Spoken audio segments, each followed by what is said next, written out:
Thank you. Assalamu alaikum and very good morning to everyone. President Jin Yong here. I'm very happy to be here this morning. When we say finance or corporate finance, what comes to your mind?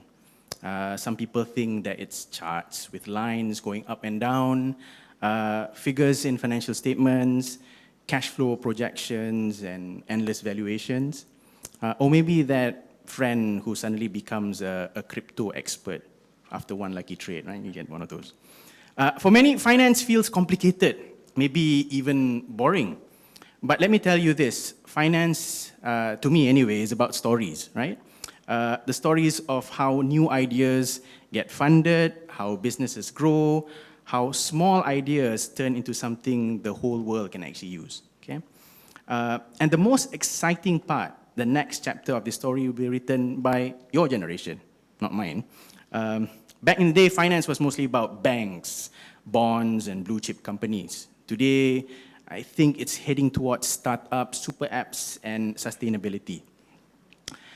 But if you think finance has already changed a lot at this stage, I guess we're only at the starting line, and that's where you come in. We're already seeing companies go public that our parents never imagined could exist, right? I mean, who would have thought 15 years ago that food delivery apps or digital wallets would be billion-dollar companies? And just to see how fast things have changed, let's rewind back maybe 25 years ago to the year 2000, just to put a nice round figure to it. The top companies on the major stock exchanges in the world, right? Some of you might not even recognize these names. GE, right? Nokia, if any of you remember those, and Kodak, and definitely most of you won't know that. Back then, those names looked unshakable. They were like solid up there, right? GE was the pride of the American industry. Nokia, like your iPhones, it was in everybody's pockets, literally the phone of choice back then. And Kodak, a film company, was at its peak, was a billion-dollar company. Fast forward to today, if you look at it, some of those names are just shadows of themselves, like GE just decided to break itself up. Nokia lost the phone wars to Apple and Samsung, and Kodak couldn't keep up with the digital wave of cameras, basically, right?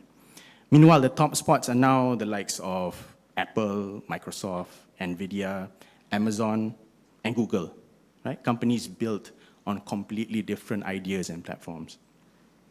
That's how quickly things can change, right? It's 25 years, that's how it just flipped. The lesson, finance doesn't just fund the future, it rewrites who gets to be at the top, okay? So, where do you come in this whole scheme of things? Right? You're thinking everything is going to change. Think about companies that haven't gone public yet, but could. I'm no expert, or else I wouldn't be here. I'd probably be earning a billionaire somewhere else, but here's some thought-provoking ideas, right? We start off with climate adaptation companies, okay? Not just green energy, which is the buzzword these days, but businesses helping communities adapt to floods, heat waves, and rising sea levels. Think about companies that clean up beaches, build climate-resilient housing, or design cooling systems for cities, for argument's sake. That's the kind of work that could one day hit the stock exchange or require a huge amount of bonds to be raised to fund themselves. Then, speaking about up-and-coming industries, you got longevity and anti-aging. You know, you got aesthetics and everything like that coming into play. Biotech is already big, obviously, but this live longer, look healthier, live healthier kind of thing, have you seen a large IPO coming along? This could redefine retirement planning entirely. A lot of people talk about health and fitness and everything like this. There's apps for it and so forth, but have you talked about mental health technology, for argument's sake? We've seen fitness apps and telemedicine IPOs, but mental health startups haven't fully scaled into the public markets. Imagine the first mental health platform that connects millions affordably. That's not just good for business, that's basically impact to everyone. Then Jin Yong mentioned you got your satellite shooting up into space, right? Which is an interesting point because I've got here on my list, all those satellites go up, right? Eventually, they might depreciate and might not work. So what about space waste management? Yeah, we're putting satellites up there into orbit every week. Space is getting crowded, right? Things break down. And cleaning up orbital junk could be $1 trillion industry. I'm waiting to see the first IPO of a space janitor, basically, company. It might be funny today, but back in the day, as a parent myself, you wouldn't expect bubble tea to have large IPOs around the world, right? So there you go. So the next unicorns could seem to be frivolous, but there also might be answers to humanity's biggest challenge, and you play a role in terms of funding those companies to help out. So I guess, where do you fit in? Now you wonder, where does a young corporate professional like you fit into the whole scheme of things? The thing is, the future of finance isn't about who makes the slickest slide deck or the fanciest spreadsheet, right? Although most of you, I'm sure, can do that. It's about how you spot opportunities most people miss or can't even understand, can't even grasp, right? Getting those ideas across to old people like me. A few ideas of game changers that you can bring to the table. Start off with curiosity. Ask what if. Don't accept the status quo. It's going to be hard, right? There will be old dinosaurs that probably won't move or won't understand ideas, but it's always going to be tough coming up with a new thing. All innovations, like the industries I mentioned, started with someone asking, why not? Why not do things a different way? Why not introduce something new? Then you got tech savviness. Most of you are born into this tech-savvy thing, but you don't need to be the next ChatGPT creator or code like a hacker in a movie. But you do need to understand how new tools work, like AI, blockchain, or even simple apps. Can change now, money moves, how businesses grow, and how people live, right? Purpose. Now, this is a very interesting,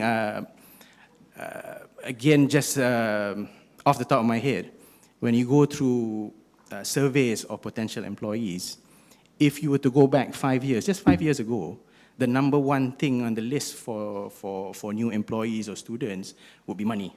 Money would be the top. It's no longer the top. It's actually purpose these days. Every time I do a survey, every time I read a survey, it's about purpose. So your generation, not mine, wants to do well and do good. Right? That's quite clear. Investors are now rewarding companies that make money and make an impact. Purpose isn't just an afterthought or a nice tick-the-box exercise, right? It's the foundation of a sustainable business that can go forth.